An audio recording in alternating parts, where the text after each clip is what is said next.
Hey everyone, welcome back. This is the second part of we're blocking in values with our local color. And I'm beginning by creating a value scale as we will always do. If I don't, it's probably because I forgot that we were like recording. Like sometimes when you're in the painting, you're like just kind of falling back on old habits and then you're like, I'm still recording. And you're like, how do you forget that? But each painting in this course took me about 10 to 14 hours. So when you're listening to an audiobook and you're kind of getting into the groove of things, you kind of just forget that the camera is rolling. So sometimes if you see my palette getting messy, I'm really just focused on either the painting or the book or whatever. I kind of wanted to go back to what I was talking about before and where you're adding your details and how details pull forward, lightness and darkness, and how to create something to look three-dimensional. At the moment, what I'm doing is just kind of going in with really dark values. And as you can see, my value scale looks a little bit more intense at the moment. My darks look pretty dark and my light values look pretty light. Again, in these first couple of layers, when you're just only focusing on the value, the lightness and darkness of things, I would say it's probably like this is the one area when you can really go a little bit more high contrast.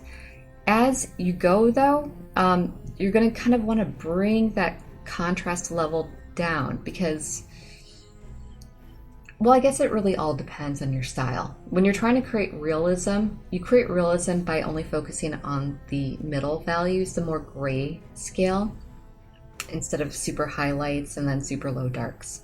But because this really is kind of like a mid-century design, which has very bold pops of color, and we're kind of emulating the film style at the time, which black and white film would often be colorized, and by colorizing film, you're basically laying over a transparent color on black and white film, so the contrast will appear much higher. But so the style works to be a little bit more high contrast here. So it all depends on what you're trying to go for.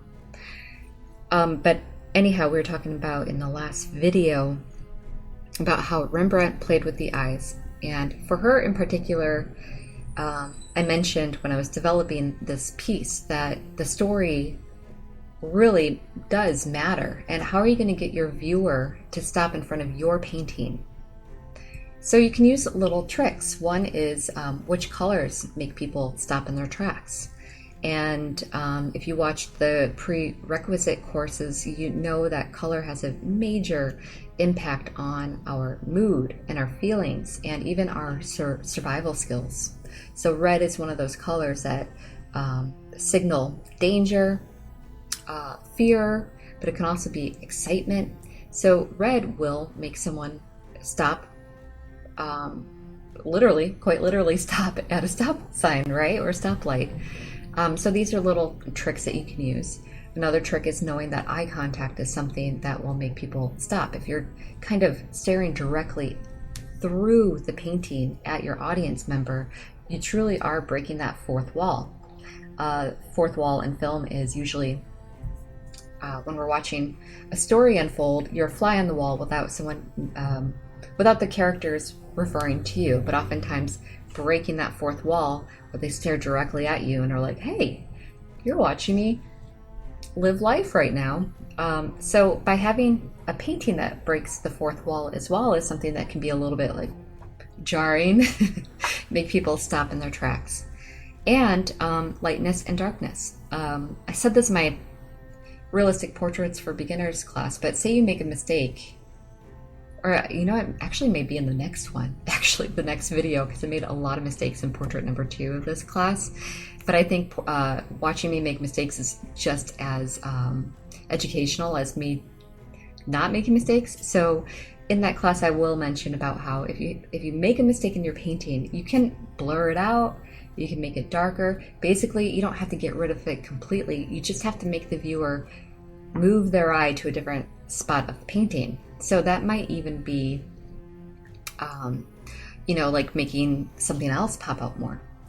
Anyhow, we were talking about details. I knew that I wanted her eyes to be very detailed, and the reason why is because the whole meaning of this painting for me is really about one, a little bit about isolation and loneliness, because even though this is a piece in the style of the 1950s, but it's in the style of a 1950s horror film, and I wanted it to feel modern, relating to kind of today's, like, what is going on at the moment with COVID-19 and a lot of our older adults feeling alienated.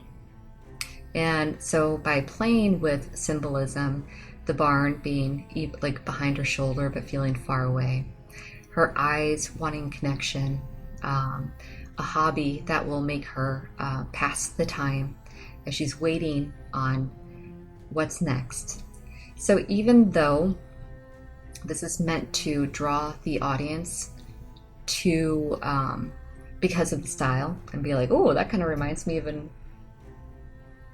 Alfred Hitchcock. I'm not sure if we were like allowed to like copyright issues or whatever, but yeah, like an Alfred Hitchcock movie. But style is the other way to get people in stop.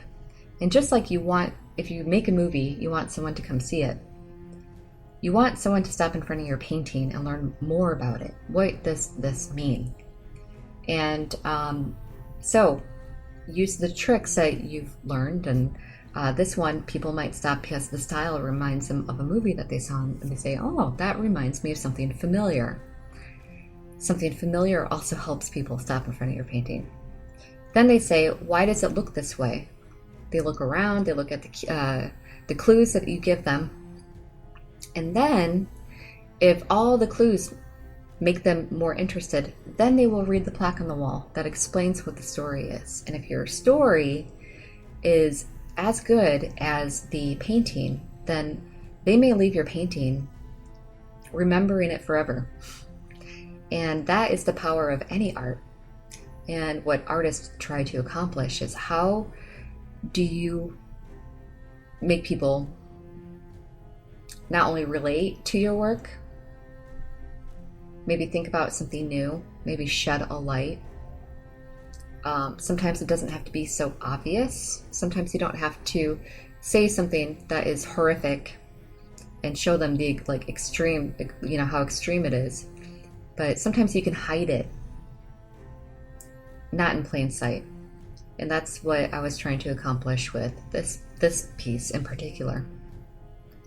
Anyhow, at the moment I'm kind of laying in a little bit lighter than my middle local color value.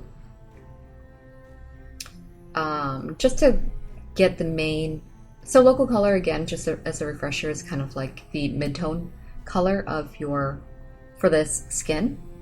So if we just put the local color in for the biggest areas, and later on we can add a lighter value to make something look a little bit more highlighted, darker value to make it look like it's in shadow, and then we can adjust if we need to. Hands are really hard. They're really hard for me, and I've been like painting like this is my whole life, and I have to always make sure that if there are hands in my piece, that I put a transfer in and make sure that I give myself as much information as possible, because they're just really difficult. They change so much depending on like everything. So if you struggle with something in your painting, definitely find tools that will help you get through it. And this is not something new. Actually, if you Google search how many, oh, that's the end. Hold that thought. I promise I'll remember what I was about to say. Okay, I will see you in the next video. Bye.